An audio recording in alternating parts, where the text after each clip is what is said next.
may abogado na nagsasuggest sa'yo na okay lang na mura-murahin mo ako, basta ang mahalaga, huwag mong babanggitin ang pangalan ko. Ina-advise ako lagi na abogado ko na huwag kang gagawa ng bagay kung saan pwede kang makulong. Okay lang yan, magmura ka na magmura. Wala kang binabanggit na tunay na pangalan. Yan, okay lang yan. Okay lang yan, murahin mo ng murahin, sabi ng abogado ko. Pero huwag kang gagawa ng hakbang na kung saan pwede kang makulong. Ay siya, ay ikaw ay tunay na baliw. Hindi ako naniniwala na nagtanong ka talaga sa abogado. No. Lahat ng lumalabas sa bunganga nating mga influencers ay automatically pwedeng maging libel. Okay? Depende na lang yon kung paano yan isusulat ng magkakaso sa'yo. It doesn't matter. Lahat. As in lahat. Ikaw sabi mo, kasi di mo nababanggit pangalan ko, syempre automatically that's for me. Sino ba si Makagago? Automatically alam na ng mga tao sino si Makagago. Okay? Authenticated yan. Ako si MG. Alam yan ng tao. At syempre hindi lang yun. Binanggit mo naman pangalan ko. Ako po si Makagago, si Mark Jason Swalswali Salsal. Nakuha mo? Ako si Mark Jason Swalswali Salsal. Kaya Makagago, Mark Jason Swalswalera. Mukha niya. Tignan niya. Puro laki ng katawan at laki ng bunganga. Okay na ito. Tingnan. See? Grabe namang utak mo.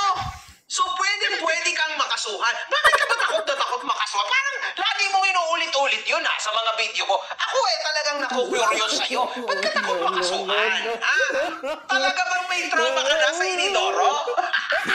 Talaga bang may trauma ka na?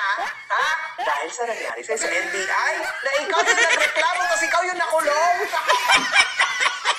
Huwag ka mahalala. Fair naman ako lumaban. Pag social media lang. Wala namang problema nun. Alam mo naman na free punch guy ka Kahit ano lang, pwede naman sabihin sa'yo. Di ba? Yun lang naman yun. Di ba? At ako ay sumasagot lang sa mga paratang mo. Isipin mo, araw-araw mo akong minumura. Abay, natural. Na i-defend ko ang sarili ko. Kasi malicious ang pinagagagawa mo sa akin. Abay, kailangan ko i-defend ang sarili ko. At tandaan mo ka, Mamusi. Bilang influencer, sa korte, mahirap ipaglaban yan. Nagtatrastokan tayo, nagsasamutan tayo. Pag influencer sa influencer, ang hirap manalo sa libel. Legit yan. Kasi wala influencer ka, influencer ako. Ito na lang ang problema mo, Mamusi. Yung ibang tao na binanggit mo. At yung sasakyan ko, na iyong pinakita sa buong mundo ang info. Yun na lang ang problema. Dapat, bilang influencer, maging mapanuri din tayo. May abogado ka, mayaman ka, sabi mo, hindi ka marunong manuri ng mga bagay-bagay na pwede mong sabihin at hindi mo pwede sabihin. Umabot ka sa edad mo na yan, hindi mo alam yun! Wala. Mga usap na